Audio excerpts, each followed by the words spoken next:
YouTube के सभी दर्शकों को मेरा नमस्कार। आप सभी को राधे राधे, जय श्री कृष्ण। जितने भी बच्चे मुझे इस वक्त किसी भी माध्यम से देख रहे हैं, मोबाइल, लैपटॉप, टीवी के माध्यम से, तो सबसे पहले मेरा आपसे निवेदन है, हमारे चैनल को सब्सक्राइब करें और कमेंट बॉक्स में बताएं आपको हमारे वीडियो कैसे लगते हैं। तो चलिए शुरू करते हैं आज की क्लास। हिंदी सप्ताह 11 का दिवस 4। इससे पहले हमारे दिवस 3 सप्ताह 11 के आ चुके हैं, उनको आप पहले देखें, क्योंकि वहाँ से जो कहानी आपको बताई गई है दिवस 1 में, उसी से प्रश्न इस दिवस में भी आने वाले हैं। मौखिक चर्चा के कुछ प्रश्न हैं, चित्र पर चर्चा करते हैं।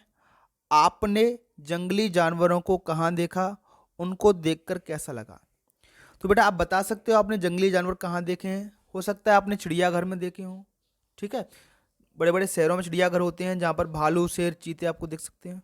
हो सकता है आप किसी जंगल में घूमने गए हों, राष्ट्रीय पार्क में घूमने गए हों, है ना, बड़े बड़े उद्यानों में घूमने गए हों, तो वहाँ पर आपने जंगली जानवर देखे हों। या हो सकता है आपके गांव के पास जंगल हो, तो वहाँ पर भी जंगली जानवर देखने को मिल जाएंगे। तो उनको देखकर आपको कैसा लगता है? हमेशा अच्छा लगता है जानवरों को देखना। प्राकृतिक वातावरण में घूमते हुए जानवरों को देखकर हमें खुशी होती है। जंगली जानवरों और पालतू जानवरों में क्या अंतर है? बेटा दो शब्द हैं, समझिए, जंगली जानवर और पालतू जानवर। जंगली जानवर मतलब जो अक्सर जंगलों में रहते हैं, खूंखार होते हैं, हम पर हमला भी कर सकते हैं, हमारी जान भी ले सकते हैं। लेकिन पालतू जानवर ऐसे होते हैं जो हमारे साथ हमारे घर में रहते हैं, उनको हम पालते हैं, उनका हम उनसे काम करवाते हैं, ठीक है, उनकी देख रेख करते हैं हम। जैसे कुत्ता, गाय, भैंस, भेड़, बकरी, घोड़ा, ये सब आपके कैसे हैं बेटा? पालतू जानवर हैं। अगला प्रश्न है, अधिकतर जंगली जानवर अपना भोजन किस समय ढूंढने निकलते हैं? तो बेटा कुछ जानवर तो दिन के समय ढूंढते हैं और कुछ जानवर अपने रात के समय भोजन ढूंढते हैं। जंगली जानवर शिकार करते हैं, बड़ा जानवर छोटे जानवर का शिकार करता है, वहीं से अपना भोजन लेता है। आपने देखा होगा जानवर एक निश्चित समय के बाद अपने घर घोंसले में वापस लौटते हैं, उन्हें समय का कैसे पता चलता है? बेटा वो प्राकृतिक रूप से समय का पता करते हैं। सूर्य अस्त होने पर उन्हें लगता है कि अब दिन खत्म हो गया है, तो वापस अपने घोंसले, घर या गुफा की तरफ वो लौटने लगते हैं। तो प्रकृति से उन्हें समय का अंदाजा लगता है। प्रकृति में सूर्य है, सूर्य की रोशनी से उनको अंदाजा लगता है कि अब घर लौटने का समय हो चुका है। अगला है बेटा पृष्ठ क्रमांक 25-26 पाठ्य पुस्तक जो है आपकी भाषा भारती, उसमें से ये पढ़ना है, ठीक है। इसके बाद लिखित भाषा विकास है, पाठ पृष्ठ क्रमांक 1, पाठ्यांश सुकृति दादाजी यहाँ से लेकर के यहाँ तक को पढ़कर अपनी इच्छा अनुसार कुछ वाक्यों को बदलकर प्रश्न बनाइए। वाक्यों को पढ़ना है आपको, प्रश्न बनाने हैं। जैसे एक उदाहरण इन्होंने दिया है,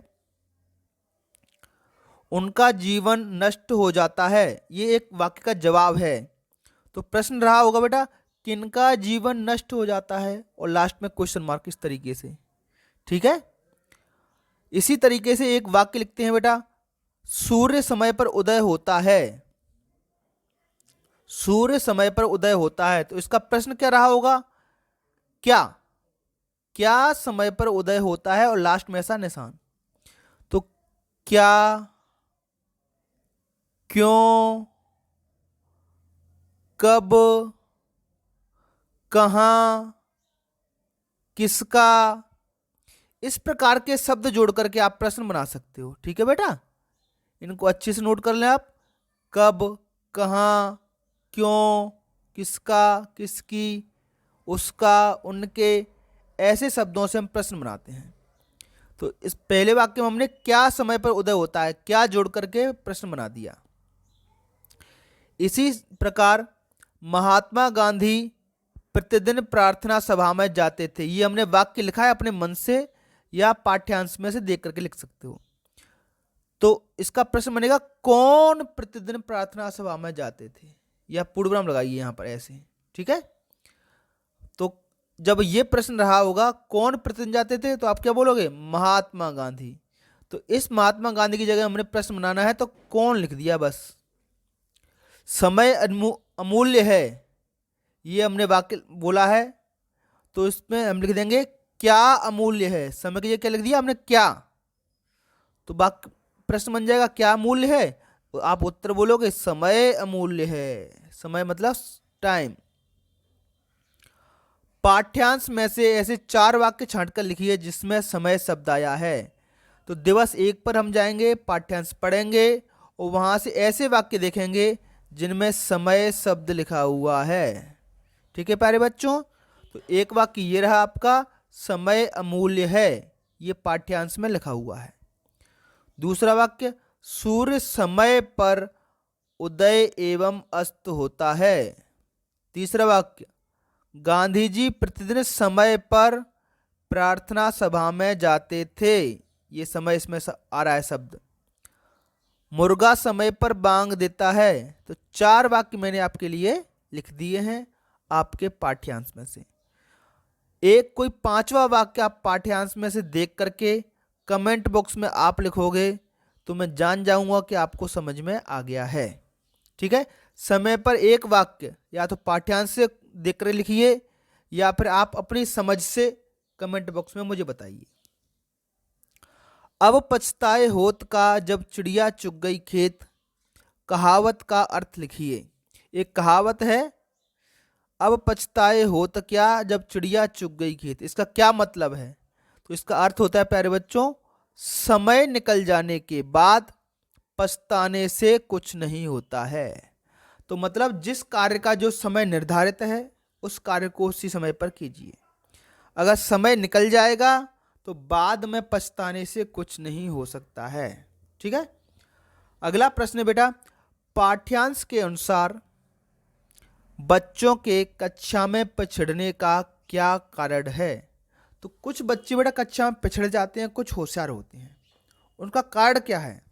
तो बेटा जो बच्चे समय पर कार्य ना करने से, जो बच्चे बेटा अपना काम समय से नहीं करते हैं स्कूल का, वो बच्चे कक्षा में पिछड़ जाते हैं। तो आप यहां से देख करके लिख सकते हो, समय पर कार्य ना करने से बच्चे कक्षा में पिछड़ जाते हैं। इसलिए बेटा आपको जो भी काम दिया जाए उसको समय से कीजिए। अगले प्रश्न की तरफ बढ़ते हैं प्यारे बच्चों। उदाहरण के अनुसार रेखांकित शब्दों में उचित परिवर्तन करते हुए, इनमें रेखांकित शब्दों में जहां पर नीचे लाइन खींची हुई है उन शब्दों में आपको परिवर्तन करते हुए लिखना है। जैसे गाता, इसमें परिवर्तन करना है, सही वाक्य बनाकर लिखिए। रुचि गाना गाता है, तो सही वाक्य बनेगा रुचि गाना गाती है। तो बेटा इसमें लिंग के बारे में बताया गया है। किसके बारे में? लिंग के बारे में। जैसे लड़का, तो लड़का होगा तो खाता है बोलेंगे, और लड़की होगी तो खाती है बोलेंगे। ठीक है, तो लिंग के बारे में बात हो रही है, लड़का लड़की। ठीक है, तो लड़का होगा तो देखो पढ़िए वाक्य नंबर 1, लड़कियां किताब पढ़ रहे हैं। लड़कियां किताब पढ़ रही हैं होगा, लड़की है तो रही है होगा। क्या होगा बेटा? सही, रही हैं। बकरियां घास चर रहा है, नहीं बेटा बकरियां भी स्त्रीलिंग है, तो बकरियां घास चर रही हैं होगा। ठीक, तो स्त्रीलिंग और पुल्लिंग, स्त्रीलिंग मतलब लड़की और पुल्लिंग मतलब लड़का, इतना समझ लीजिए आप। ठीक है, घोड़ा, घोड़ा अब लड़के के बारे में बात हो रही है। घोड़ा मैदान में दौड़ रही है, घोड़ा नहीं, घोड़ा मैदान में दौड़ रही है, ये गलत है, दौड़ रहा है होगा। ठीक, तो इसको बोलते हैं बेटा दौड़ रहा है, इसको बोलेंगे पुल्लिंग। पुल्लिंग, पुल्लिंग मतलब पुरुष, पुरुष। ठीक है, और बकरियां ये होती है स्त्रीलिंग, तो रही है। समझ जाओ बेटा, स्त्री की बात होगी तो रही है और पुरुष की बात होगी तो रहा है। इस तरीके से लिखते हैं हम। प्रश्न क्रमांक 2 की तरफ बढ़ते हैं। दिए गए शब्दों के लिए उचित वाक्यांश लिखिए। मजदूर, तो मजदूर कौन होता है बेटा? मजदूरी करने वाला। इसी तरीके सैनिक, सैनिक कौन होता है? देश की रक्षा करने वाला। डाकिया, डाकिया कौन होता है बेटा? डाक, जिसको हम पत्र भी बोलते हैं, डाकिया पत्र बांटने वाला। शहरी, शहरी होता है बेटा शहर में रहने वाला, तो गांव में रहने वाले को बोलते हैं बेटा ग्रामीण। याद रहेगा आपको, ग्रामीण। ज्ञानी, जो ज्ञान व्यान हो। ठीक, तो फल वाला किसको बोलेंगे? फल वाला का एक वाक्यांश आप मुझे बताना। फल वाला,